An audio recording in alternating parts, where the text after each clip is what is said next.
अनंत वर्णादं सहस्रावं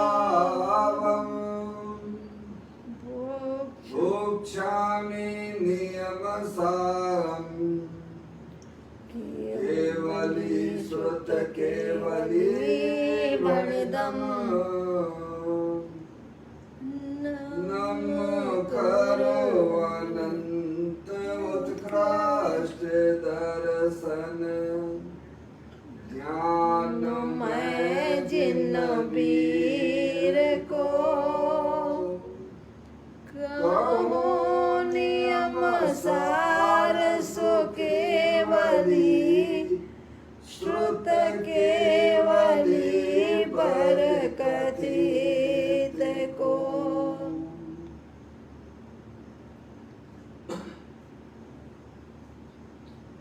श्री नियम सार जी नामक परम आध्यात्मिक ग्रंथ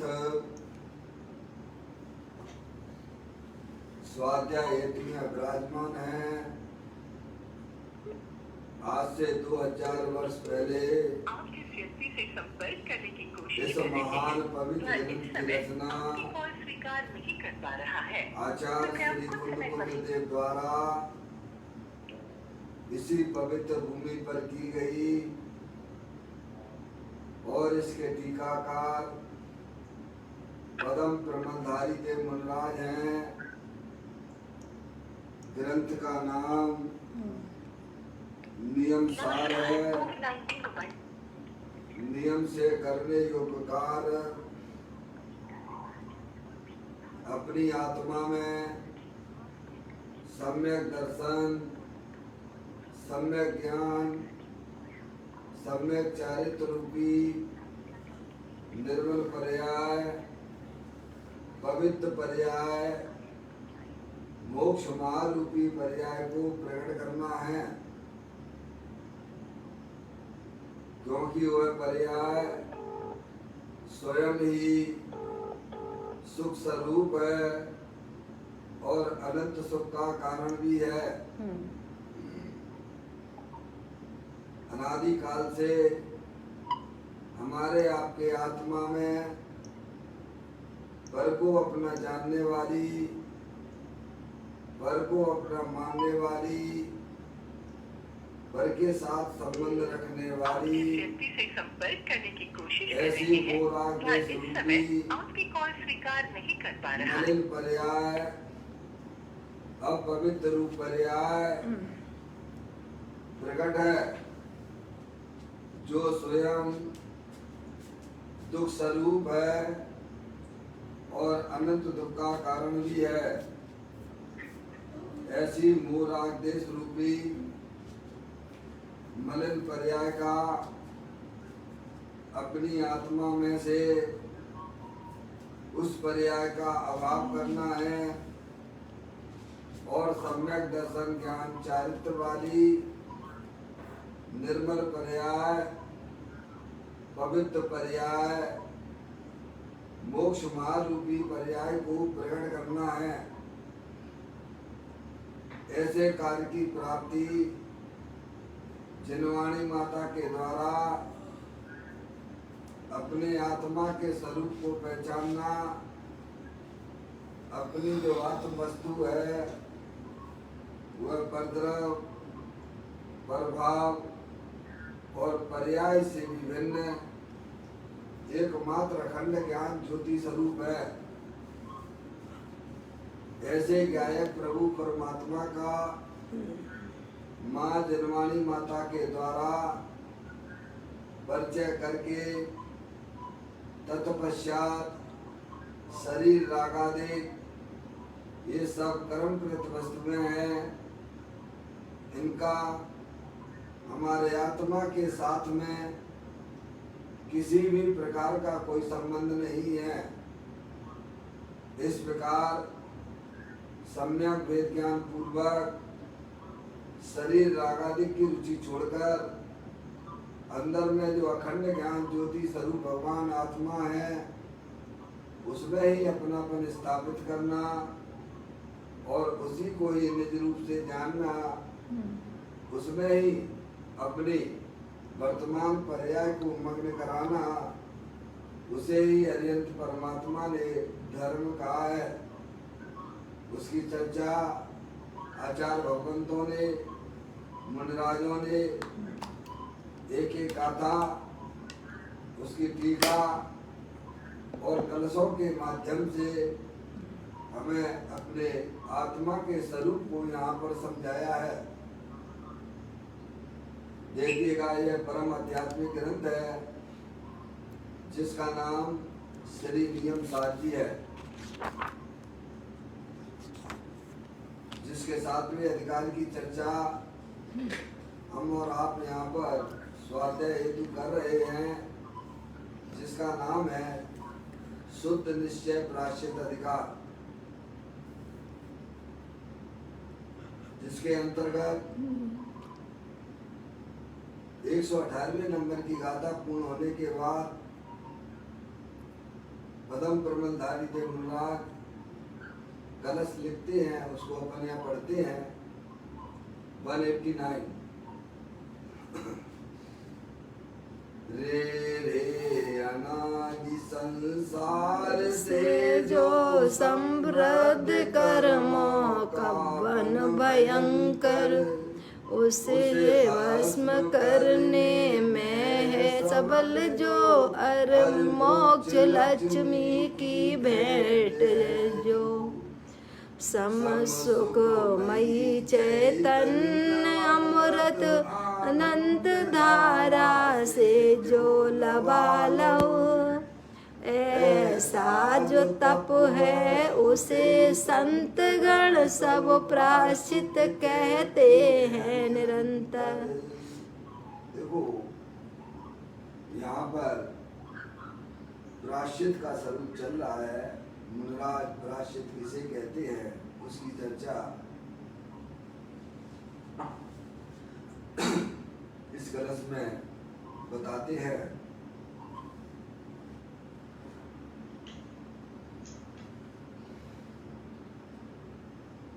कहते हैं, सम सुखमयी चैतन्य अमृत आनंद धारा से जो लबालब, ऐसा जो तप है उसे संतगण सब प्रायश्चित कहते हैं निरंतर। अपना जो चैतन्य स्वरूपी भगवान आत्मा जो समता और आनंदमय स्वरूप है, अमृत का कुंड है, दिखाने सम सुखमयी चैतन्य अमृत आनंद धारा से जो लबालब, अपना जो चैतन्य वस्तु है वह तीनों काल ज्ञान आनंदमयी है, समता का भंडार है, लबालब भरा हुआ है। जैसे गिलास में पानी भरा रहता है ना, ऊपर तक लबालब, उसमें एक भी बूंद एक्स्ट्रा डाली जाए तो वह ग्रहण नहीं करता है। ऐसा अपना भगवान आत्मा ज्ञान आनंद से लबालब भरा हुआ है, मेरा सुख शांति का भंडार है।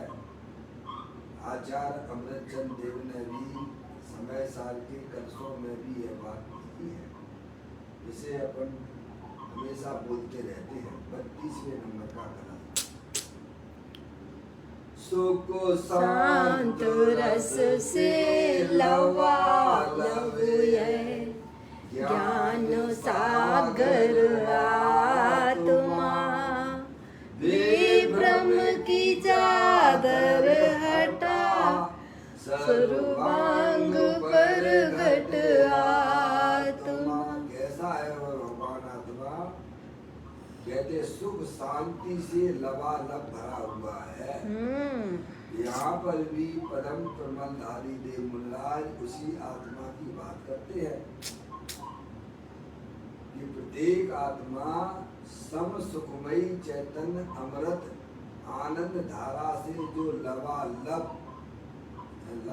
भरा हुआ है, ऐसे भगवान आत्मा का जो ज्ञान और श्रद्धान करके अपनी पर्याय को अपने गायक प्रभु परमात्मा में मग्न कराते हैं, उसे ही भगवान ने तप कहा है।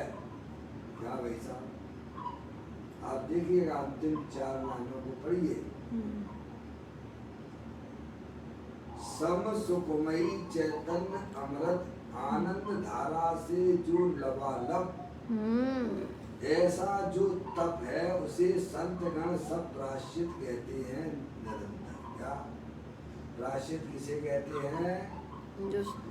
जो अपनी चैतन्य रूपी वस्तु को ही अपना जानते हैं, अपना मानते हैं और उसमें ही अपनी पर्याय को मग्न कराते हैं, उन्हें जगत के समस्त साधुगण दिगंबर संत उसे प्रायश्चित कहते हैं। क्या समझ आया? अपनी वर्तमान ज्ञान की पर्याय को अपने चैतन्य स्वरूपी भगवान आत्मा में जो लीन करता है, उसे तब कहा गया है। देखिए आप, सम सुखमयी चैतन्य अमृत आनंद धारा से जो लबालब, ऐसा जो तप है उसे संतगण तप कहते हैं, उसे सब प्रायश्चित कहते हैं। और कैसा है वो? है प्रायश्चित रूपी तप। रे रे अनादि संसार से जो समृद्ध कर्मों का बन भयंकर, उसे भस्म करने में सबल जो है? कैसा है कि अनादि काल से जो हमारी आत्मा में कर्मों का जो संबंध चला आया है, उसको सबको भस्म कर देता है। क्या?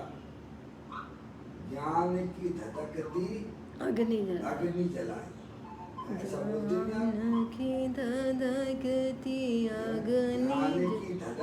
अग्नि जलाई, मुनि खेले होली खेले मुनि राज, शिखर वन में, अरे अकेले वन में, मधुबन में। क्या करते हैं? ध्रुव धाम ऐसा भजन में पढ़ते हुए लगाई, ध्यान की धधकती अग्नि जलाई, ध्रुव धाम दे की अग्नि, धाम देय की अग्नि जलाई।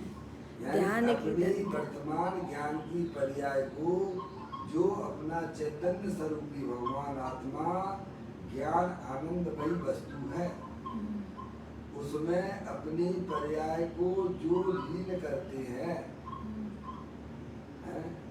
तो पर्याय में होने वाले समस्त रागादिक प्रवृत्तियों का भस्म हो जाते हैं। समझ में?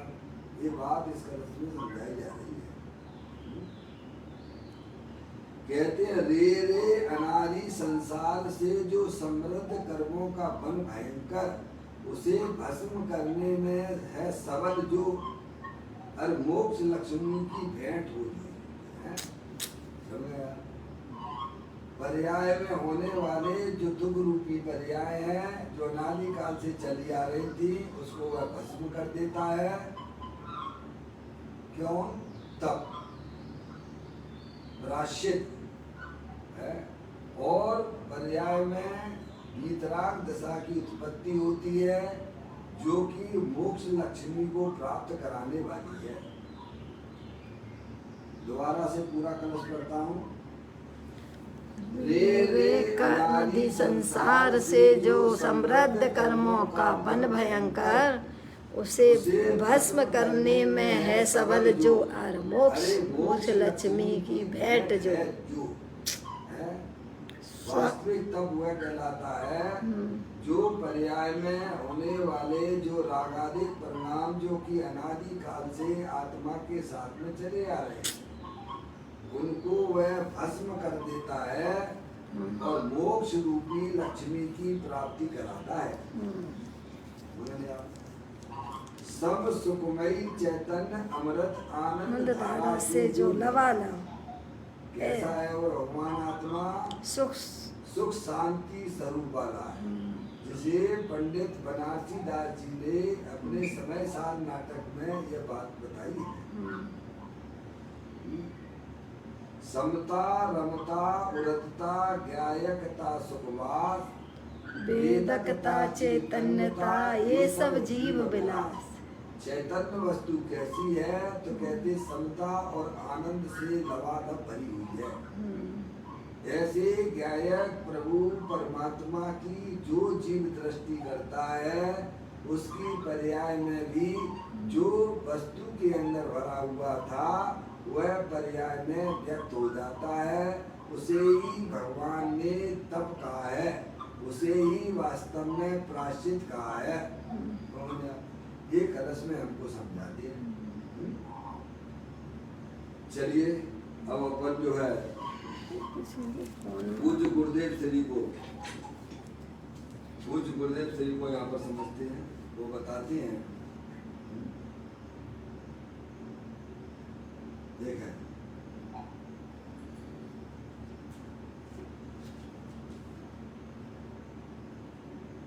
नियम सार प्रवचन तीसरा भाग चल रहा है।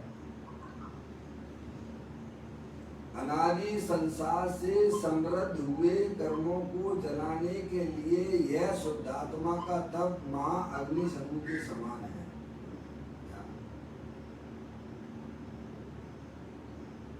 अनादि संसार से समृद्ध हुए कर्मों को, अनादि काल से हमारे आत्मा के साथ में 8 कर्मों का संयोग है और उसकी पर्याय में विकार रूपी पर्याय का भी प्रभाव चला आ रहा है। तो कहते हैं अनादि संसार से समृद्ध हुए कर्मों को जलाने के लिए यह शुद्धात्मा का तप। किसका तप? शुद्धात्म वस्तु है ना, देव देवन में विराजमान। क्षेत्र में देखिएगा शरीर जो है 9 कर्म है, ऑरेंज कलर का 8 कर्म ब्लैक कलर का शरीर दिखाया गया है, जो अनादि काल से हमारे आत्मा के साथ में उनका संयोग चला आ रहा है अंदर जो है। और जो है रागादिक परिणतियाँ मोराग जिसके परिणाम जो कि ब्लू कलर से दिखाए गए हैं, और व्हाइट कलर का जो शुद्धात्म वस्तु है जो कि सिद्धि की सामर्थ्य वाली चैतन्य वस्तु है। और बाहर में जो किरणें व्हाइट कलर की दिखाई गई हैं वह शुद्ध ज्ञान की पर्याय है। उस पर्याय का अनादि काल से बैलमुखी दशा हो रही है। जब यह जीव माँ जनवाणी माता के द्वारा अपनी आत्म वस्तु स्वरूप को समझता है तब उसकी पर्याय में जागृति आती है और तब वह पर्याय शरीर कर्म और रागादिक को छेदती हुई अंदर जो त्रिकालिक भगवान आत्मा जो कि शुद्धात्मा है उसका अविलंबन आश्रय लेती है। तब उसकी पर्याय में ये रागादिक परिणतियां जो ब्लू कलर की दिखाई देती हैं जो कि दुग्रूप है उनका नाश हो जाता है। क्या देखा आपने, क्या गजब का काम हो गया है। जब पर्याय वर्तमान पर्याय अंदर जो अखंड ज्ञान ज्योति स्वरूप चैतन्य वस्तु शुद्धात्म वस्तु का आश्रय लेने मात्र से पर्याय में रागादिक परिणतियां भस्म हो जाती हैं। जो कर्म हमारे साथ में अनादिकाल से अपना अड्डा जमाए हुए थे वे भी आपकी आत्मा से दूर हो जाते, कर्म अक्रम रूप हो जाते हैं। ऐसा कुछ चमत्कार होता है भैया। कहते हैं अनादि संसार से समृद्ध हुए कर्मों को जलाने के लिए यह शुद्धात्मा का तप, क्या यह शुद्धात्मा का तप यानी शुद्धात्म वस्तु के आश्रय से कर्मों की होलियां जलती हैं। ऐसे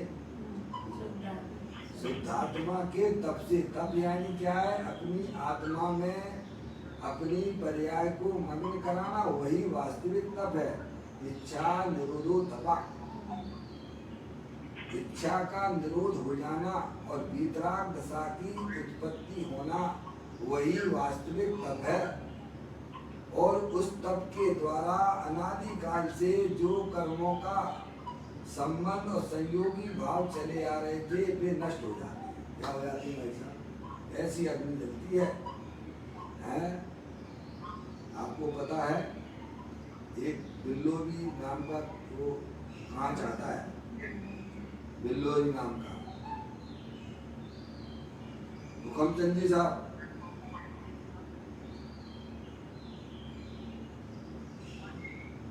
आवाज आ रही बराबर? एक बिल्लोरी नाम का एक कांच आता है, गिलास है? तो वो क्या है, उस पर जो है सूरज की किरणें पड़ती हैं और उसके पीछे कागज रखा हुआ हो अथवा लकड़ी का भी कोई वस्तु हो, तो बिल्लोरी कांच में जो सूरज की किरणें को वो एकत्रित करता हुआ, क्या करता है, एकत्रित करता हुआ पीछे रखे हुए वस्तु को जला देता है। क्या कर देता है? वो बिल्लोरी का जो हम पहले जो है स्कूल में जब पढ़ते थे या प्रैक्टिकल करते थे तो उस गिलास का भी उपयोग हम करते थे। वैसे आप अगर कागज को सामने रखोगे सूरज के सामने तो वो जलेगा नहीं। बिल्लोरी कांच के पीछे रखोगे तो बिल्लोरी कांच में वे सूरज की किरणें एकत्रित होती हुई आती हैं और पीछे रखे हुए कागज को जला के भस्म कर देता है। ऐसे ही ज्ञानी जो ज्ञान की पर्याय पंच इंद्री और मन के माध्यम से जो बाहर हो रही थी, क्या उनमें वो ताकत नहीं है कि अंदर में रागादिक परिणतियों को जला सके।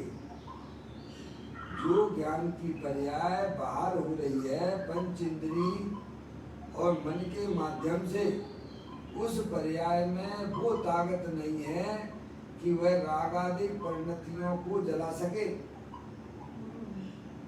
लेकिन वही ज्ञान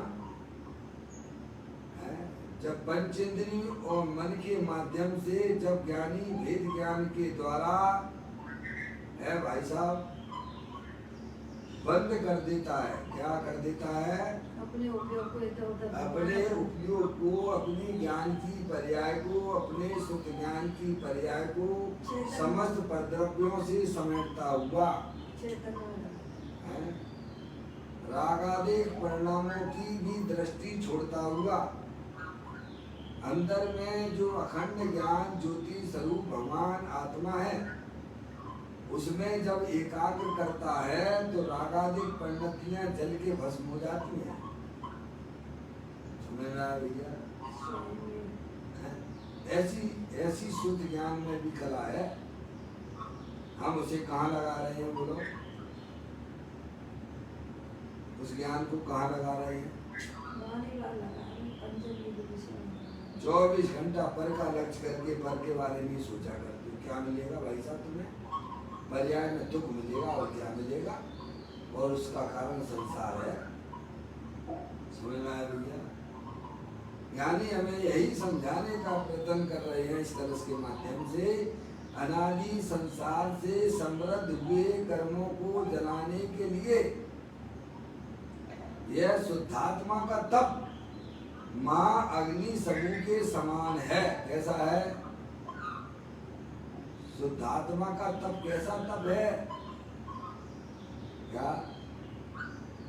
अपनी पर्याय को शुद्धात्मा में एकाग्र करना,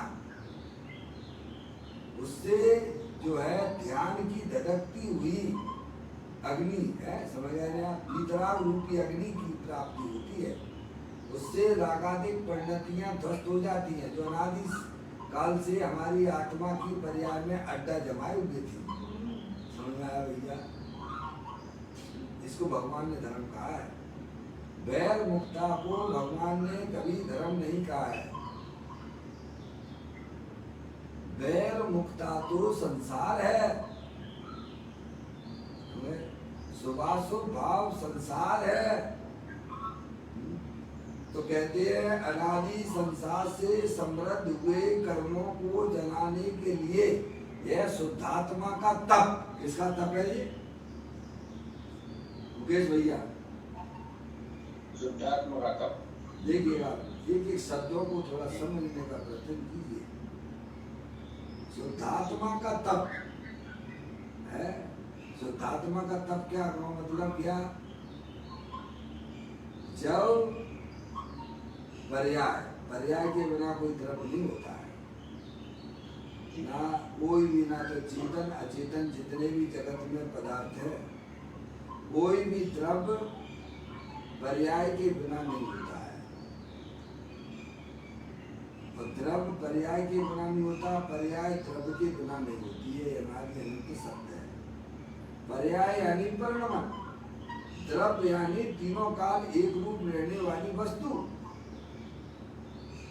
जब वह पर्याय शुद्धात्म चेतन वस्तु की वह पर्याय समस्त पर द्रव्य प्रभाव और पर्याय का भी लक्ष्य छोड़कर अंदर में अखंड ज्ञान ज्योति स्वरूप रूप से अनुभव करती है,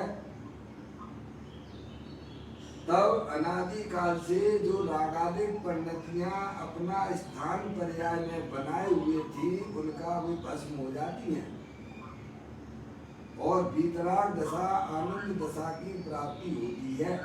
उसे ही भगवान ने शुद्धात्मा का तप कहा है। क्या उसे तप संज्ञा देते हैं। इच्छा निरोधो तपा, इच्छाओं का रुक जाना और भीतराग दशा सुख शांति की प्राप्ति होना, वही भगवान ने तप कहा है। कहते हैं अनादि संसार से समृद्ध हुए कर्मों को जलाने के लिए यह शुद्धात्मा का तप महाअग्नि समूह के समान है। यह तप सब सुख रूप है। कैसा है यह तप? तप सुख रूप है, आनंद रूप है, कष्ट देने वाला नहीं होता है तप। शरीर को कष्ट देना ये तप नहीं कहलाता भैया, समझ गए? अंदर में कसाई रूप परिणाम रखना है। अंदर से कैसा अंदर में इच्छा हो रही है विषय भोगों की है, और भैया है उनको इच्छाओं को दबाने का नाम तप नहीं है। इच्छाओं का अभाव करने का नाम तप है। सम सुखरूप यानी समता सुख का भंडार है। सम का मतलब समता।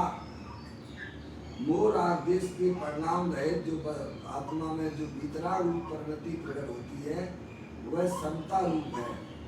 क्या सम का मतलब समता, सुख स्वरूपी मोर आदेश रूप परिणाम से रहित जो भीतराग रूपी परिणति वह समता रूप होती है, उसे सम सुख रूप कहते हैं। क्या तो कहते यह तब सम सुख रूप है, आनंद स्वरूप है। क्या सम सुख रूप कहने का मतलब क्या? दुख रूप तप नहीं होता है। जो दुख रूप होता है वह तप नहीं होता है, वो तो आर्त ध्यान और रौद्र ध्यान है। यानी अपनी आत्मा को जानना, अपनी आत्मा को अपना मानना और अपनी आत्मा में ही पर्याय को मग्न कराना, वह आनंद रूप है। उसी को भगवान ने सम सुख रूप तप कहा है। हम तो डरते फिरते हैं, अरे साहब आत्मा को जानने में बड़ा कष्ट। अरे आत्मा को जानने में कष्ट नहीं होता है भैया, तुम आत्मा को जान नहीं रहे हो, यही कष्ट है तुम्हारा। क्या आत्मा को जानने से तो आनंद की प्राप्ति होती है, सुख शांति की प्राप्ति होती है, क्योंकि आत्मा तीनों काल सुख शांति का भंडार है। समझ रहे हैं? आप मुझे बताओ भैया, मीठा खाने से किसी का मुंह जलता है क्या? अरे मीठा खाने से किसी का मुंह जलता है क्या? अरे वो तो उसे मीठे का स्वाद आता है ना भगवान। मिर्ची खाओगे तो जलन होगी, मीठा खाओगे तो जलन क्या होगी? अरे मीठा खाने से तो जो जलन पड़ रही थी वह नष्ट हो जाती है। ऐसे ही अपने आत्मा का सेवन करने वाले जीवों को कष्ट नहीं होता है। आत्मा को नहीं जान रहे हो, यही तो कष्ट है ना। आत्मा को जानने से तो भाई साहब सारे कष्ट दूर हो जाते हैं और आनंद की धाराएं प्रारंभ हो जाती है। ये भगवान ने बताया है और इसी का नाम वास्तविक तप है। अरे सोने को जितना अधिक तपाओगे उतनी उसकी जो है चमक दमक आती है ना। सोने को जितना अधिक आप तपाते रहोगे उतनी उसकी चमक बढ़ती चली जाती है। ऐसे ही ज्ञानी अपनी पर्याय को अपने शुद्धात्मा में मग्न कराते हैं, वो तो पर्याय में उनकी चमक दमक बढ़ती चली जाती है। क्या भाई साहब, इसको भगवान ने तब कहा है, तब दुख रूप नहीं होता है, तब तो आनंद रूप होता है। तब के बारे में भी बहुत भ्रांतियां चल रही हैं, इसीलिए लोग घबराते हैं तप करने से। क्या क्या है? अब तप के बारे में पता नहीं क्या क्या लोग कल्पना करे बैठे हैं। एक बार की बात है, मैं सौरीपुर के रास्ते में जा रहा था। मैंने देखा अन्य साधु लोग होते हैं, अन्य मत के साधु लोग होते हैं ना, वे क्या करते हैं, लंगोट पहने रहते हैं, केवल समझे नहीं आप, निर्वस्त्र रहते हैं, केवल लंगोट लगाए रहते हैं और पंचांगी तप तपते हैं। क्या करते हैं? पंचांगी। सब तरफ अग्नि लगा ले। मई जून का महीना था, मैंने देखा, और सिर के बल खड़े हो गए शीर्षासन से और चारों तरफ अग्नि लगी भैया उनकी है।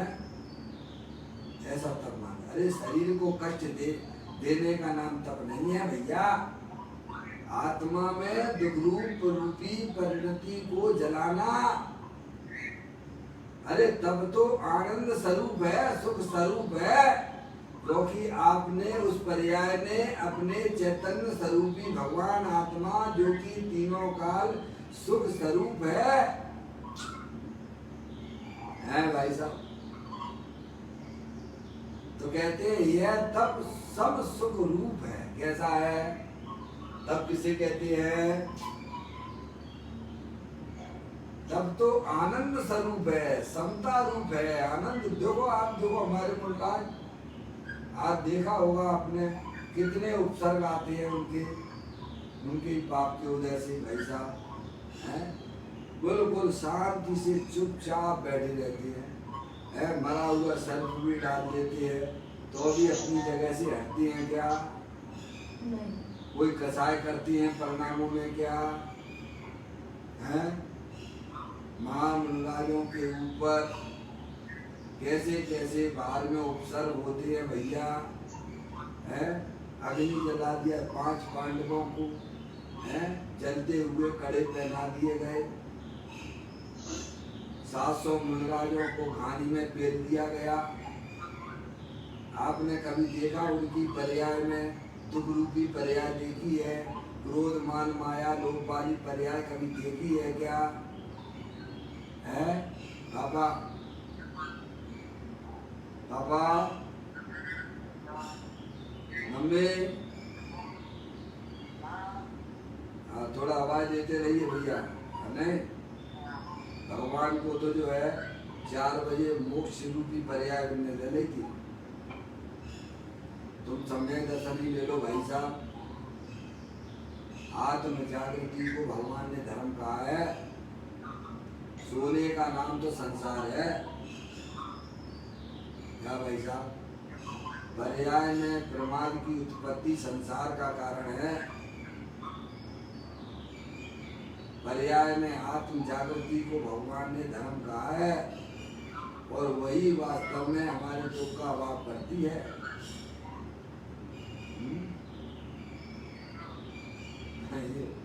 बात समझना पड़ेगी भाई साहब, इसको समझे बिना हमारा कल्याण जीवन काल में नहीं हो सकता है। तो कहते हैं यह तप जो है सब सुख रूप है। क्या कैसा है तप? आनंद स्वरूप है। तप करने में दुख नहीं होता है। तप करने में तो जो पर्याय में दुख हो रहा था वह दुख का अभाव हो जाता है और आनंद दशा की प्राप्ति होती है। उसे ही वास्तव में तप कहते हैं। इच्छा निरोधो तपा, इच्छाओं को समस्त प्रकार की इच्छाओं का रुक जाना। वो कैसे होता है? जब पर्याय अपने वितराग स्वरूप आत्मा का सेवन करती है तब उस पर्याय में समस्त प्रकार की पंच इंद्रिय के विषयों की इच्छाएं रुक जाती हैं। वो आनंद स्वरूप है, सुख स्वरूप है। चाहे गई चिंता गई मनुआ बेपरवाह, जिन्हें कछु ना चाहिए वे साहन के साथ। क्या भाई साहब, ज्ञानी जी वैसे होते हैं। मेरे जगत की एक परमाणु मात्र भी ना चाहिए है। मैं एक शोध सदा अरूपी, ज्ञान यथार्थ से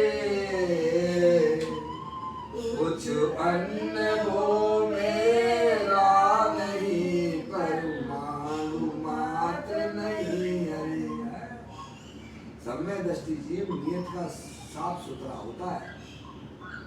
अपनी वस्तु को ही अपना जानता है, अपनी मानता है। पर द्रव्य को अंदर में बिल्कुल भी चाहे उसकी नहीं होती है। उसे ज्ञानी जीव कहते हैं। कहते हैं यह तब सम सुख स्वरूप है। क्या है? तब आनंद स्वरूप है, क्योंकि वस्तु आनंद स्वरूप है। चैतन्य वस्तु जो है आनंद स्वरूप है। और तब किसके आश्रय से होता है? शरीर के आश्रय से होता है। क्या तब किसके आश्रय से होता है भाई साहब? अपने आत्मा के आश्रय से होता है, शुद्धात्मा के आश्रय से होता है। अंदर शरीर रागादिक से भिन्न जो अखंड ज्ञान ज्योति स्वरूप भगवान आत्मा तीनों काल विद्यमान वस्तु है, उसके आश्रय से तप की उत्पत्ति होती है। इसका नाम तप नहीं कि आज भाई साहब मेरे आज जो है रस्सी का त्याग है।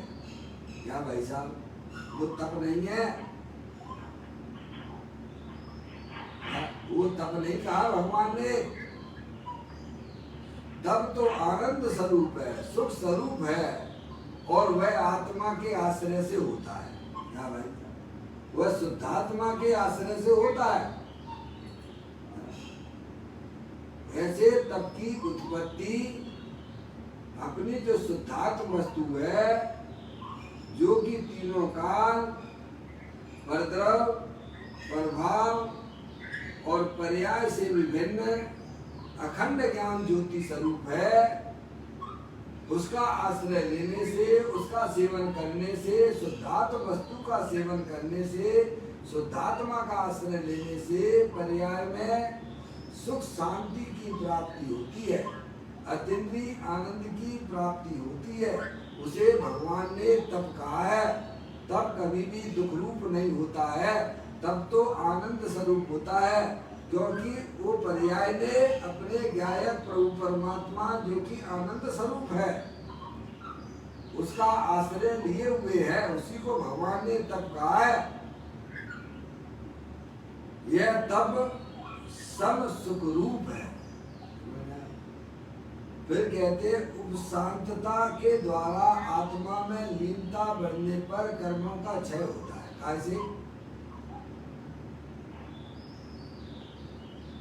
कर्मों का क्षय कैसे होता है भाई साहब? उपशांतता के द्वारा आत्मा में लीनता बढ़ने पर कर्मों का क्षय होता है। जैसे जैसे पर्याय अपने चैतन्य स्वरूपी भगवान आत्मा का आश्रय लेती हुई है, इधर पर्याय में वीतराग आनंद दशा बढ़ती जाती है, उधर रागादिक परिणतियां भाई साहब उनका अभाव होता रहता है। हमारे यहाँ पर्याय निरंतर अपने वीतराग स्वरूप सुख शांति स्वरूप भगवान आत्मा का आश्रय लेती हुई है, दोनों काम एक साथ होते हैं। पर्याय में वीतराग आनंद दशा की बढ़ती होती रहती है और इधर रागादिक परिणतियों भस्म होते रहती है। क्या है? आप ताव लगाते हैं समय को, 1 ताव 2 ताव 3 ताव 16 ताव में क्या हो जाता है? 16 ताव में क्या होता है? सोना पूर्ण शुद्ध रूप से पर्याय में प्रकट दिखाई देता है। ऐसे ही ज्ञानी जीव अपनी वर्तमान पर्याय को अपने चैतन्य स्वरूपी भगवान आत्मा में है भाई साहब निरंतर मनन कराते रहते हैं, तो पर्याय में रागादिक परिणतियों की धज्जियां उड़ जाती हैं और अंदर में जो वीतराग स्वरूप भगवान आत्मा जो तीनों काल विद्यमान वस्तु है वह पर्याय में व्यक्त होता रहता है। जो आत्मा पर्याय में वीतराग विज्ञानता रूप से होता रहता है और पर्याय में रागादिक परिणामों की क्षति होती रहती है, उसी को भगवान ने कहा है। कहते हैं उपशांतता के द्वारा आत्मा में लीनता बढ़ने पर क्या है? आत्मा में लीनता बढ़ने पर कर्मों का क्षय होता है। कर्मों का क्षय यानी वरना क्या बोलते हैं? कर्मों का क्षय होता है यानी कर्मों का नाश होता है, यानी कर्म अकर्म रूप हो जाती है। नाश तो किसी का नहीं होता जगत में, ध्यान रखिएगा। फल देने की शक्ति से हो जाते हैं। क्या जगत में किसी भी वस्तु का नाश नहीं होता है। जगत में किसी भी वस्तु का नाश नहीं होता है। जो आत्मा के साथ में कर्म पुद्गल कर्म थे वे अक्रम रूप हो जाते हैं, इस अपेक्षा से उसे क्षय कहते हैं, नाश कहते हैं। क्या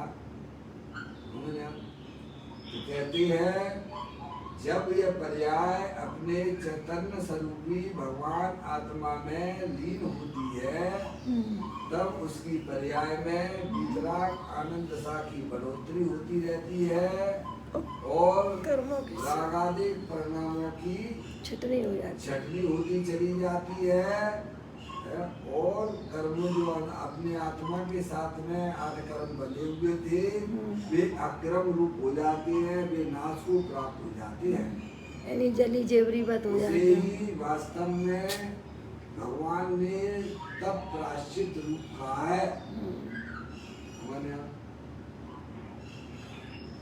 अब कहते हैं जिसमें क्लेश तथा दुख होता है वह तप नहीं है। कुछ गुरुदेव श्री ने भी उसका खुलासा किया।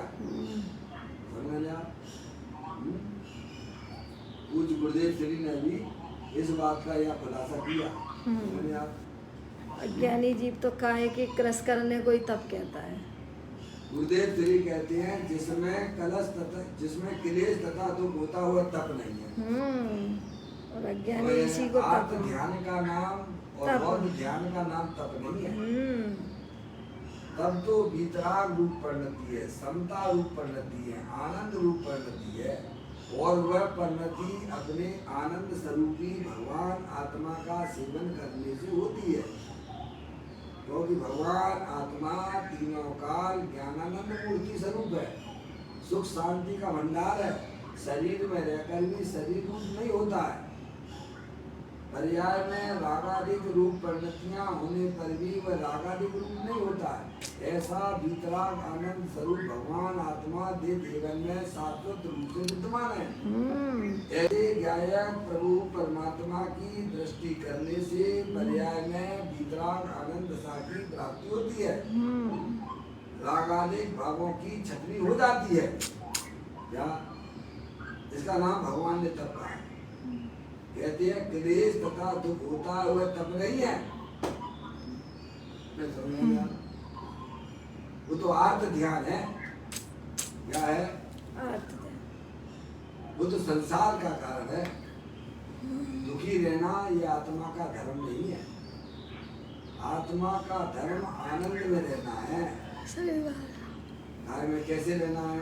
आत्मा स्वभाव से आनंद स्वरूप है। तो पर्याय का धर्म भी कैसा होगा? आनंदमय होगा। है? मनुष्यों के लड़के तिरंची जैसे होंगे कि मनुष्यों जैसे होंगे? मनुष्य जैसे होंगे। मुकेश भैया, मनुष्य के बच्चे, मनुष्यों के बच्चे मनुष्य जैसे होंगे कि कीड़े मकोड़े तिरंची जैसे होंगे? अरे बोलो ना भाई, मुकेश भाई। अरे वो नूट पे था सर, नूट पे था जी। कोई हाँ, मनुष्य जैसे होंगे क्या? मनुष्य जैसे होंगे। मनुष्य जैसे ही होंगे ना भगवान। हैं? तो ये सब ये दिया अस्तित्व तब तो सब विज्ञान में हुआ है ना, बंध का कारण। हैं? क्लेश आदि और क्या बाहरी तो आर्त ध्यान है। वो तो आर्त ध्यान बौद्ध ध्यान है। कर्म बंध का कारण है। क्लेश जो है पर्याय में दुख रूप परिणति आर्त ध्यान है। हैं? सब बंध का कारण। हैं? घर में गाड़ी आ गई, मकान दुकान देखे पुण्य के उदय में जो जो जो सामग्री मिलती पर है। के लक्ष्य से जो आनंद मनाती हो वो रौद्र ध्यान है। हमने आर्त ध्यान रौद्र ध्यान अनादिकाल से हमारी पर्याय में चला रहा। पर के लक्ष्य से होने वाला, पर का अपना मानने से होता है। सब संसार का कारण। है। सब संसार आर्त ध्यान रौद्र ध्यान अनादिकाल से हमारी आत्मा की पर्याय में अड्डा जमाए हुए है। जी सर। उनका अभाव तो अपनी चैतन्य वस्तु को पहचानने से ही होता है। उनका अभाव। बात ये चल रही थी कि मनुष्यों के बच्चे मनुष्य जैसे होंगे कि तिरंची जैसे होंगे? मनुष्य जैसे। ऐसे ही मनुष्य जैसे। ऐसे ही आत्मा जो चैतन्य वस्तु है वह वितराग आनंद स्वरूप है। उसकी पर्याय कैसी होगी? रूप होगी कि आनंद रूप होगी? आनंद रूप होगी। समझ आए? आत्मा ज्ञानानंद मूर्ति स्वरूप है। सुख शांति का भंडार स्वरूप है। उसकी पर्याय कैसी होगी? पर्याय यानी बच्चे। पर्याय यानी बच्चे। क्या? आनंद स्वरूप होगी, वितराग स्वरूप होगी, सुख शांति स्वरूप होगी। ये दुख रूपी पर्याय ये आत्मा का स्वभाव नहीं है। ये आत्मा की पर्याय ही नहीं है भाई साहब। दुखी रहना ये आत्मा का कर्तव्य नहीं है। आचार्य अमृतचंद देव ने 47 शक्तियों के अंतर्गत एक 42वें नंबर की शक्ति का नाम बताया, कर्तव्य नाम की शक्ति, कर्तव्य नाम की शक्ति। निर्मल दशाओं को करे आत्मा का धर्म है। पर्याय में आनंद सा की उत्पत्ति हो, आनंद सा की प्राप्ति हो, वह अपने ज्ञायक प्रभु परमात्मा के अवलंबन से आश्रय से होती है। समझ में आया भैया? ऐसी कोई बातें हैं, अद्भुत बातें हैं। और ऐसा करने में आत्मा का कुछ जाता भी नहीं है। भगवान कुछ भी नहीं जाता है। और ये काम उसने अनंत काल हो गया कभी नहीं किया। जो कर सकता था उस पर ध्यान नहीं देता है, और जो कभी कर नहीं सकता है उधर अपना दिमाग ध्यान लगाए हुए 24 घंटा अपना ध्यान कहाँ लगा रहा है?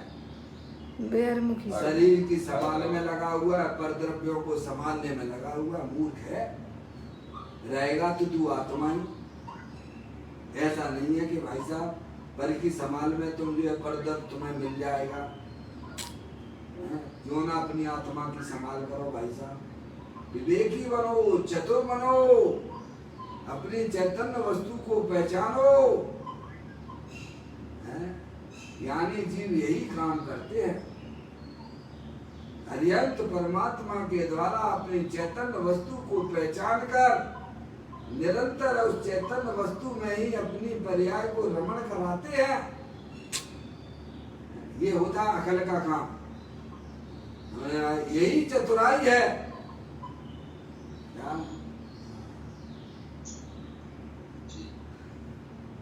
कहते हैं जिसमें क्लेश तथा दुख होता हुआ तप नहीं है,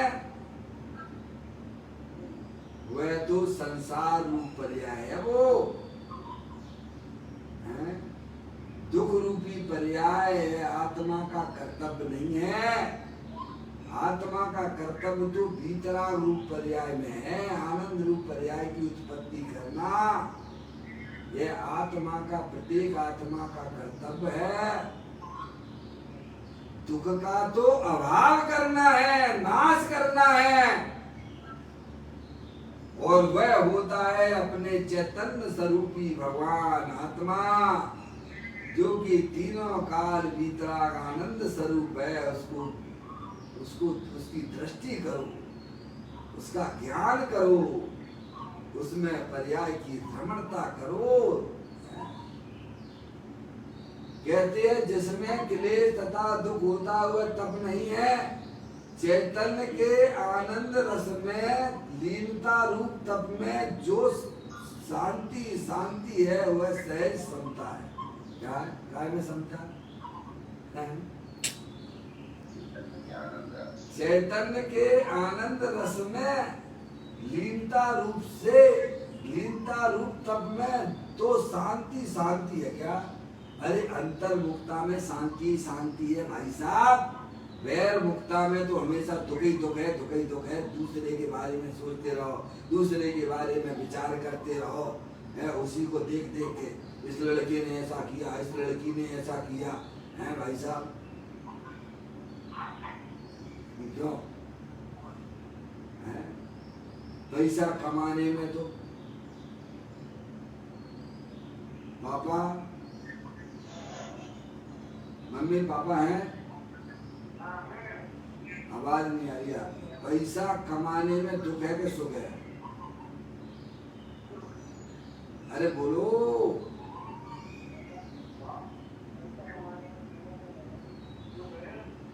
सुख है ना?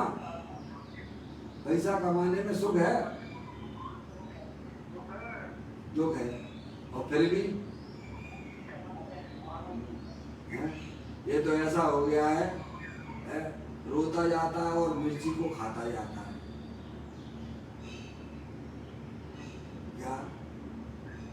क्या दशा हो गई है इसकी? मनुष्य पर्याय में हालत है। पैसा कमाने में दुख, और पैसा आ जाए तो उसे संभाल करने में दुख, और पैसा चला जाए तो उसमें दुख। तो मिला तुम्हें क्या? ये तो बताओ हैं? बोलो क्या मिला? टोटल क्या मिला?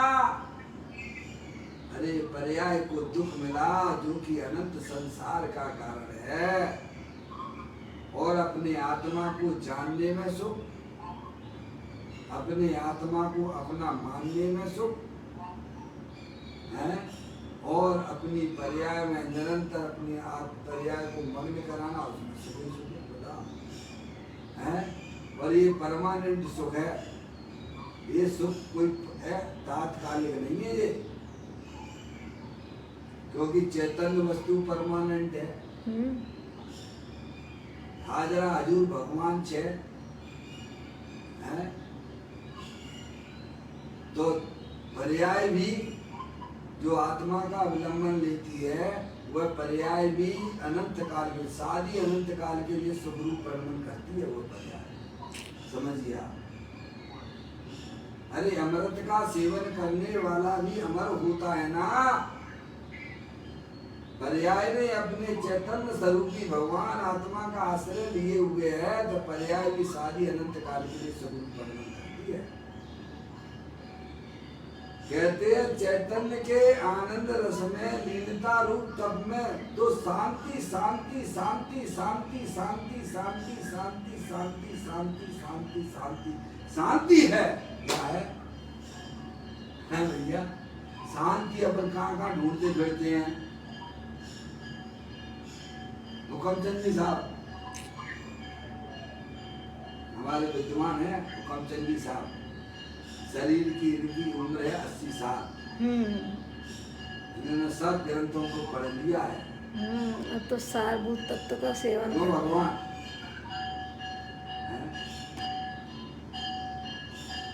शांति कहाँ मिलती है बता? अपने घर में मिलती है कि बाहर मिलती है? लौकिक में भी निज दुनिया में कहीं भी घूम के फिर के आ जाओ आप।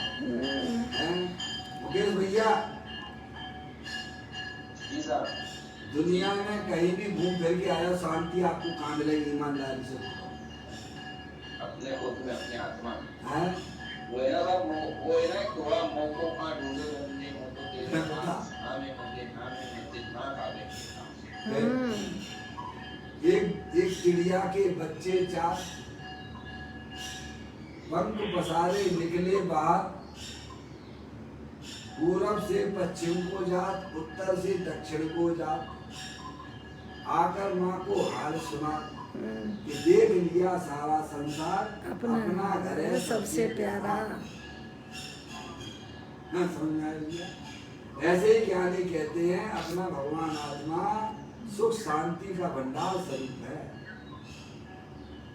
अगर तुम्हें पर्याय में सुख चाहिए तो अपने उपयोग को इधर उधर भ्रमित ना कीजिए, अपने चैतन्य स्वरूपी भगवान आत्मा में लगाइए तो क्या हो जाएगा? अरे क्या नहीं होगा भाई साहब, पर्याय में इतना बड़ा बदलाव आ जाएगा कि दुख रूपी पर्याय तो विलय को प्राप्त हो जाती है और पर्याय में सुख शांति शांति शांति शांति शांति शांति शांति का भंडार भगवान आत्मा है भाई साहब। ऐसी चैतन्य वस्तु दे देवर में विराजमान है, शाश्वत है, सुख शांति का भंडार है भाई साहब। अज्ञानी लोगों को इन बातों की खबर नहीं है। ये तो हमारा महान पुण्य का उदय है जो आज अरिहंत परमात्मा की वाणी का हम रसा स्वागत कर रहे हैं। वस्तु स्वरूपों में हमें समझा रहे हैं कि तेरा भगवान आत्मा शरीर में रहकर भी शरीर से भिन्न है, रागादिक परिणतियों के बीच में रहने पर भी रागादिक परिणतियों से भिन्न है, सुख शांति का भंडार है। ऐसे गायक प्रभु परमात्मा का जो पर्याय आश्रय लेती है उसकी दृष्टि करती है वह पर्याय सुख शांति स्वरूप हो जाती है। उसी को भगवान ने तब कहा है और उसी को वास्तव में प्रायश्चित कहा है। क्या भैया? चैतन्य के आनंद रस में लीनता रूप तब में तो शांति शांति शांति शांति शांति। अरिहंत परमात्मा वेदी पे विराजमान है, आप देखते हो, रोज में दर्शन करते हो, हैं? बोलो करते हो कि नहीं करते हो? जी। मैं अपनी अज्ञान दशा का वर्णन करूं तो आपको सुन के आश्चर्य होगा। जब मैं उज्जैन में इंजीनियरिंग की पढ़ाई कर रहा था तब अन्य देवी देवताओं को भी मैं मानता था, उनके मंदिरों में भी जाता था और अपने मंदिर में भी जाता था क्योंकि कुछ ज्ञान ही नहीं था मेरे को, भगवान का स्वरूप ही नहीं जानते थे। माँ कालेश्वर पे जाता था भाई साहब, लाइन में खड़ा होता था तो पर्याय में दुख दुख दुख दुख दुख दुख रहता था। क्या भाई साहब? मुकेश भैया, जी साहब, पर्याय में दुख दुख दुख दुख रहता था, लेकिन मेरे को कुछ पता नहीं था ऐसा क्या है ये। और अरिहंत परमात्मा की प्रतिमा के सामने जब जाता था दर्शन करने के लिए तो एकदम शांत हो जाती थी।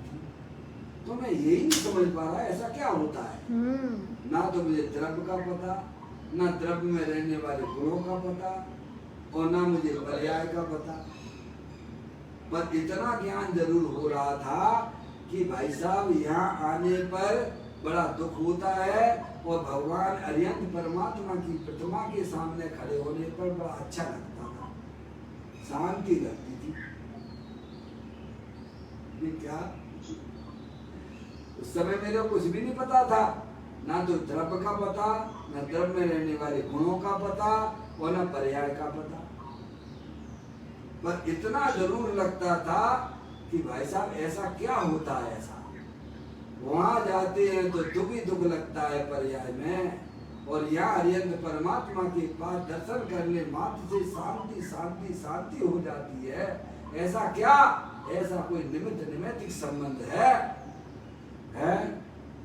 अरिहंत परमात्मा की प्रतिमा देखते ही है, आप बोलते हो नहीं बोलते भजनों में, जंगल में मुनिराज हो मंगल स्वरूप निज ध्यावे, बैठ समीप संत चरणों में पशु भी बैर बुलावे।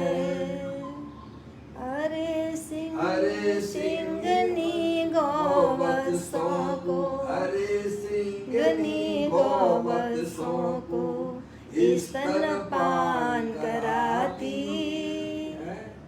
बैठ समीप संत चरणों में पशु भी बैर बुलाते। क्या, नला और मयूर सब ही मिले आनंद मनावे। जो जन्म जात के बैरी होते हैं, नौला सर्व देवी प्रभु की छवि, मनराज की छवि को देखकर शांत हो जाते हैं, अपनी शत्रुता भूल जाते हैं। उसी का नाम भाई साहब देव है और उसी का नाम गुरु है। जो पर्याय में दुख की उत्पत्ति करे तो निमित्त रूप से वो हमारा देव और गुरु हो ही नहीं सकता है। यहाँ तो शांत स्वरूप भगवान आत्मा हर समय मौजूद है।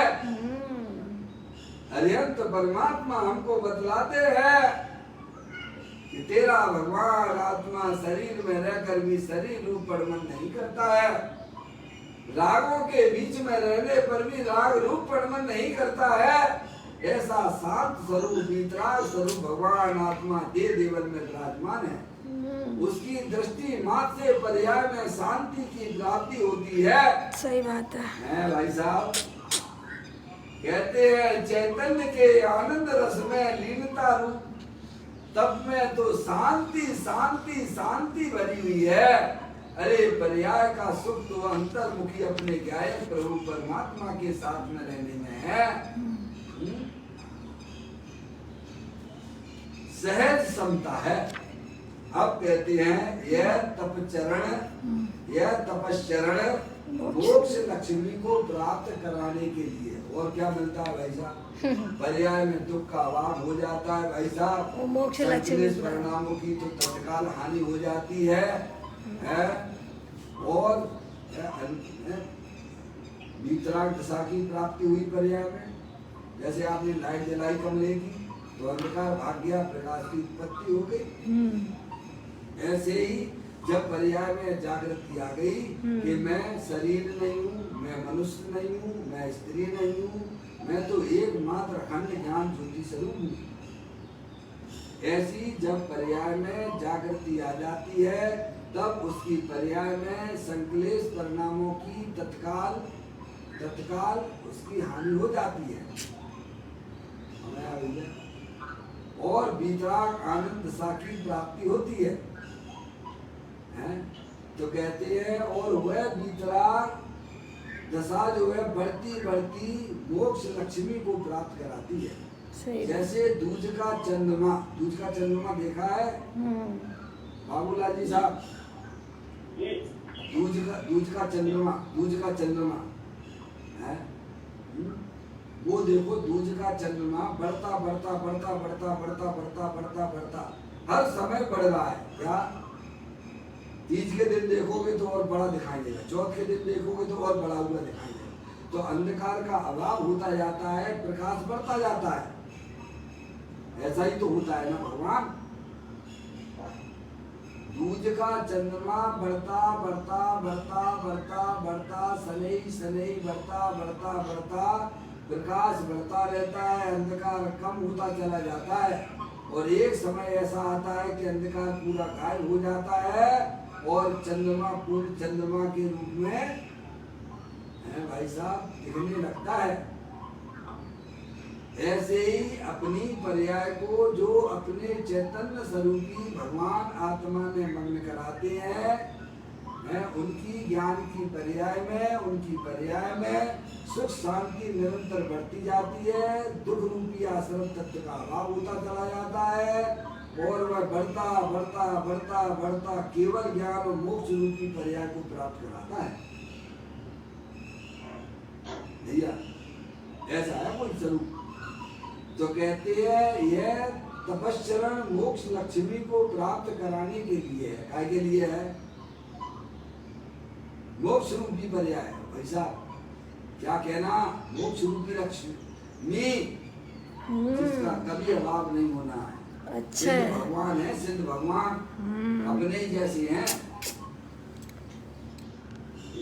सिद्ध भगवान है ना, ये आत्मा है। कौन है भैया? आत्मा ही है, आत्मा है और अपने ही जैसे हैं। सिद्ध भगवान है और अपने में कोई अंतर नहीं है। मम स्वरूप है सिद्ध भैया।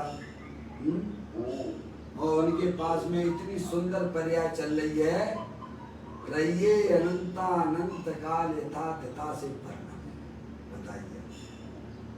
अपने चैतन्य स्वरूपी भगवान आत्मा के आश्रय से मोक्ष रूपी पर्याय का निरंतर नई नई पर्यायों का सेवन करते हैं वे। हर समय नया नया भोजन करते हैं वे। ये जड़ भोजन तो कई समय जड़ भोजन की बात नहीं है तुम्हारे, हाँ वैसा चैतन्य रस का भोजन करते हैं। कहते हैं चैतन्य में लीनता रूप तप करने वाले को मोक्ष लक्ष्मी प्राप्त हुए बिना नहीं रहती है। जो पर्याय अपने चैतन्य स्वरूपी भगवान आत्मा में रमण करती है उसको नियम से केवल ज्ञान और मोक्ष रूपी लक्ष्मी की प्राप्ति होती है। ऐसा बात है भैया। नियम से कहा है, नियम से गारंटी देते हैं। चैतन्य में लीनता रूप तप करने वाले को मोक्ष लक्ष्मी प्राप्त हुए बिना नहीं रहती है। यह तप चिदानंद अमृत से भेंट कराने वाला है। कैसे? कौन सा? हाँ, चिदानंद भगवान आत्मा ज्ञानानंद मूर्ति है, अमूर्ति है, रूपी है। ऐसे राजा महाराजा भगवान आत्मा में उससे भेंट कराता है। कहाँ है ये राजा? ये देवन में विराजमान है। कहते हैं यह तप चिदानंद अमृत से भेंट कराने वाला है। इसमें सिद्ध भगवान के समान आनंद भरा हुआ है। कैसा भैया? लो कुछ गुरुदेव श्री ने भी कोई बात की। सिद्ध भगवान के समान कैसा आनंद है? जब ही जिए आत्म जाने तब ही जिए शिव सुख ठाने। जब ही अपने आत्मा, अरे जब ये अपने आप को आत्मा जानता है, आत्मा मानता है, उसी समय सिद्ध भगवान जैसा आनंद मिलता है। भगवान सही बात है, अद्भुत है। भगवान जैसा आनंद चाहिए कि नहीं चाहिए? चाहिए तो अपने भगवान को स्वीकृत करिए कि मैं भगवान आत्मा हूँ, मैं मनुष्य नहीं हूँ, मैं स्त्री नहीं हूँ, मैं तो चेतनेश्वर भगवान आत्मा हूँ, अखंड ज्ञान ज्योति स्वरूप हूँ। ऐसा पर्याय जब स्वीकार करती है तो सिद्ध भगवान जैसा आनंद मिलता है भैया।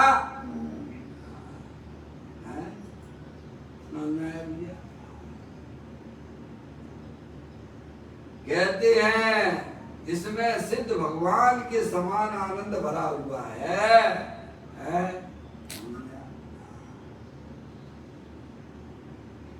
मुनिराज के अंतर में तो चिदानंद का अमृत भरा हुआ है। क्या? मुनिराज के अंतर में तो चिदानंद का अमृत भरा। उनकी पर्याय में निरंतर वीतरागानंद सुख शांति का भंडार तो द्रव है ही, लेकिन पर्याय में भी वे मस्त हो गए हैं। चैतन्य गुफा में मुनो पर बसते अनंत गुणों में केली करते, एक ही भाव नभाए मन में मधुबन में। होली खेले मुनिराज शिखर बन में रे अकेले बन में। में मधुबन में। कौन सी अपने भावना, अनंत गुणों। कौन सी भावना बातें हैं? समय चैतन्य की भावना। मैं तो पूर्ण दशा ही चाहिए। कहते हैं मुनिराज के अंतर में तो चिदानंद का अमृत भरा है। निरंतर अपनी पर्याय उनकी निरंतर अपनी आत्मा का सेवन करती रहती है। अरे आनंद में झूलती है उनकी पर्याय, और हमारी पर्याय कहाँ झूल रही है भैया? दुख और विकारों। सोचो, विपरीत बुद्धि करे फिर रहा है। अपने परिणामों से पूछो, अपनी पर्याय से पूछो, तू क्या कर रही है? हमें फुर्सत नहीं है, ना तो द्रव्य की समझने की फुर्सत, ना द्रव्य के अंदर गुणों को समझने की फुर्सत। हम तो 24 घंटा कमाओ कमाओ कमाओ कमाओ कमाओ और मर जाओ, उसी में जाके कीड़ा बन जाओगे। रहोगे तो आत्मा क्या, और मिलेगा तुम्हें बाहर का कुछ भी नहीं। एक परमाणु मात्र भी ना मिलने वाला है। समझ में आया भैया? समझदारी का परिचय देना भैया। मुनिराज के अंतर में तो चिदानंद का अमृत भरा है। वे तो अमृत के पिंड हैं। क्या है? अमृत के पिंड हैं। जो जीव चिदानंद अमृत का अनुभव करते हैं उन्हें तब होता है। मुनिराज इसे कर्म क्षय का करने वाला प्रायश्चित कहते हैं। पदम प्रमल मुनिराज ने स्वयं आनंद में झूलते और जगत के जीवों को यह संदेश दिया है कि तुम भी झूलो इस आनंद में। तुम भी कहाँ तुम पड़े हुए लफड़े झपड़े जैसे हो के तुम पागल हो रहे हो। मुनिराज कहते हैं तुम कहाँ लफड़े झपड़े में पड़े हो? आ जाओ माए। जो संसार विषय सुख होता तीर्थंकर क्यों त्यागे, काहे कौन से साधन करके संयम सोचित धारे। बताओ हमारे तीर्थंकरों के पास में क्या कमी थी?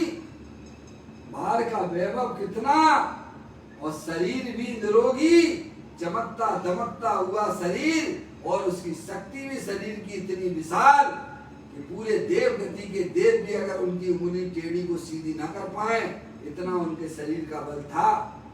लेकिन उसे जानते कैसे? निज रूप से जानते थे कि पर रूप से जानते थे? पर रूप से जानते। ऐसी बात समझिए भाई। अपनी चैतन्य वस्तु को ही अपने जानते हैं, अपनी मानते हैं, और उसके आनंद लूटने के लिए भाई सब घर गृहस्थी छोड़ छाड़ के जंगल में आनंद की मस्ती में मस्त रहते हैं। मुनिराज इसे कर्म क्षय का करने वाला प्रायश्चित कहते हैं। आनंद कंद चैतन्य में लीनता के सिवाय दूसरे किसी भी कार्य को प्रायश्चित नहीं कहते। आहार का त्याग करना या साधारण आहार करना इसका नाम तप नहीं है। स्वरूप स्थिति पूर्वक आहार का त्याग हो तो वहां भी स्वरूप स्थिरता ही तप है। क्या है? हमने भाई साहब ये त्याग दिया, वो त्याग दिया। अरे तुमने ग्रहण कहाँ किया है? तुम पहले अपनी आत्मा को समझो। आत्मा ने आज तक पर द्रव्यों को ग्रहण ही नहीं किया तो त्यागना क्या? इसीलिए समय सारगी में 34वें नंबर की गाथा में ज्ञान को ही प्रत्याख्यान कहा है। सही बात है। आत्मा ने आज तक पर द्रव्यों को ग्रहण नहीं किया, लेकिन अहंकार कितना है कि मैंने साहब ये छोड़ दिया, मैंने वो छोड़ दिया, मैंने इसका त्याग कर दिया। तुम पहले अपनी आत्मा को समझो कि आत्मा ने आज तक पर द्रव्यों को ग्रहण ही नहीं किया है तो छोड़ने की बात, त्याग की बात कहाँ से आई? अज्ञानता इतनी बड़ी हुई है हमारे आत्मा के बारे में। ग्रहण पूर्वक त्याग होता है। ग्रहण किया नहीं, ग्रहण किया नहीं अपनी आत्मा का त्याग, और त्याग कर दिया। तो आहार का त्याग करना, साधारण आहार करना, इसका नाम तप नहीं है। स्वरूप स्थिति पूर्वक आहार का त्याग हो तो वहाँ भी स्वरूप स्थिरता ही तप है। क्या? आत्मा में स्थिरता नाम को तप आ गया। समझ गया? लीन रहे फिर चारित्र कहा ना, भद्रभ्यन्ते भिन्न आप में रुचि सम्यक तो भला है। आप रूप को जाने पनो सो सम्यक ज्ञान कला है। आप रूप में लीन रहे थिर सम्यक चारित सोई। आत्मा में पर्याय का स्थिर होना, आनंद में रहना, यही वास्तव में तप है। स्वरूप स्थिरता ही तप है। हार का त्याग तप नहीं है। चिदानंद स्वरूप आत्मा का भान करके आ गया ना, चिदानंद स्वरूपी भगवान आत्मा का भान करके है, उसमें स्थिरता करने में ही तप है, प्रायश्चित है, आदि समस्त धर्म क्रियाएं आ जाती हैं। इसके अलावा बाहर की किसी भी शुभाशुभ क्रियाओं में, शुभाशुभ भावों में तप अथवा प्रायश्चित नहीं होता। अनंत काल के परमोण के नाश करने में समर्थ ऐसा शुद्धात्मा में एकाग्रता रूप तब ही प्रायश्चित है। यह मुनि दशा की बात है। मुनियों की मुख्यता से बात चल रही है। यह मुनि दशा की बात है। मुनि हुए बिना मुक्ति नहीं होती है। देखो बात पहले समझो, मुनि कहती किसी है, ये तो समझना पड़ेगा ना। बिल्कुल। मुनि हुए बिना मुक्ति नहीं होती है। इसीलिए ग्रस्तों को मुनि दशा क्या कहा? मुनि दशा कहा है। तुम तो बाहर के निर्वस्त अवस्था को मुनि माने बैठे हो, यहाँ कह रहे मुनि दशा, समझे? तो कहते ग्रस्तों को मुनि दशा का स्वरूप जानकर, क्या किसका स्वरूप जानकर? मुनि दशा का स्वरूप किसका स्वरूप जानकर? मुनिराज क्या करते हैं? मुनिराज निरंतर अपनी पर्याय में अपनी आत्मा का सेवन करते हैं। ये होता है मुनि दशा। तो मुनि दशा का स्वरूप जानकर सम्यक दर्शन, सम्यक ज्ञान पूर्वक उसको प्राप्त करने की भावना भाना चाहिए। ऐसी दशा मेरी हो, मेरी ऐसी प्रभु आपने अपनी हो, मेरी ऐसी दशा ऐसी दशा जैसी तुम धारे। प्रभु आपने अपनी पर्याय में इतना आनंद प्राप्त किया अपनी आत्मा के आश्रय से। प्रभु ऐसी पर्याय मेरी भी आत्मा में हो। है, आप मंदिर में जाते हो, भगवान के दर्शन करते हो, भगवान के सामने बोलते हो, क्या बोलते हो? बोलो। परिणामों की शुद्धता के निमित्त जिन बिम, इसीलिए मैं निरखता इनमें निज प्रतिबिंब। प्रभु मेरी पर्याय में भी अशुद्धता चल रही है। प्रभु आप जैसी शुद्धता मेरी पर्याय में प्रकट हो, यही प्रभु को पहचानना है, यही मुनिराज को पहचानना है। गजब बात करते हैं आचार्य। कहते हैं ग्रस्तों को मुनि दशा का स्वरूप जानकर सम्यक दर्शन, सम्यक ज्ञान पूर्वक उसको प्राप्त करने की भावना पाना चाहिए। इसके बिना मुनि दशा नहीं होती, और मुनि दशा हुए बिना मुक्ति की प्राप्ति नहीं है। इस प्रकार से अपन ने सुंदर ये जो है कलश अपन ने पढ़ा। अब आगे अपनी 119वें नंबर की गाथा का कल अपन प्रारंभ करेंगे। अभी अपना समय यहाँ पर हो गया। निज निधि निज में बताई ये